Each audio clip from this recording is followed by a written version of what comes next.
The United Nations UN says fishing trawlers are causing the most damage by far rather than spies. Western officials have accused Russian vessels of sabotaging undersea communications and power cables in several high-profile incidents in the Baltic Sea in recent months. European leaders and experts suspect acts of hybrid warfare against Western countries supporting Ukraine and are calling for increased maritime security. The deputy head of the United Nations International Telecommunications Union (ITU), Thomas Lamanauskas, said in an interview that the fact that interest in cable resiliency has increased shows the importance of the infrastructure that it is well dependent on. The laying and operation of underwater cable was long the preserve of a consortium of large telecoms operators, but the internet giants have largely taken over in recent years as they strive to keep up with ballooning flow of data. Lamanauskas said submarine cables form the backbone of global communications, carrying approximately 99%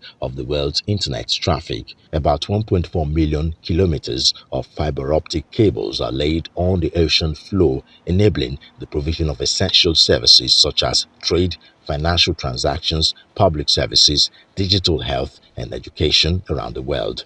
According to the International Cable Protection Committee (ICPC), there are an average of 150 to 200 outages per year worldwide, or around 3 incidents a week.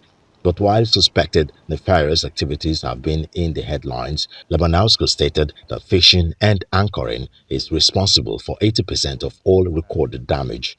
He added that there are also natural hazards, aging, abrasions, and equipment failures. There's a lot of reasons why cables could be cut. Generally, around 80% of cable cuts are attributed to the fishing and anchoring. So basically, loose anchor being dragged for whatever reason over the ocean or seabed can cut it. Fishing incidents where either the net or the hooks are really damaging those cables. These are the most common occurrences. First of all, we're just much more dependent on them, and I think that's the first element. So now every incident and every cut of the cable is much more noticeable. Let's say, and some of those are really in the routes that connect continents in a very meaningful way. Let's say mid last year in June, we had a major cable cuts on the Red Sea where the 3 cables were cut, and actually those cables were carrying at least 25% of the traffic between Asia and Europe. So of course immediately the impact is noticeable. Operators need to scramble around to reroute them.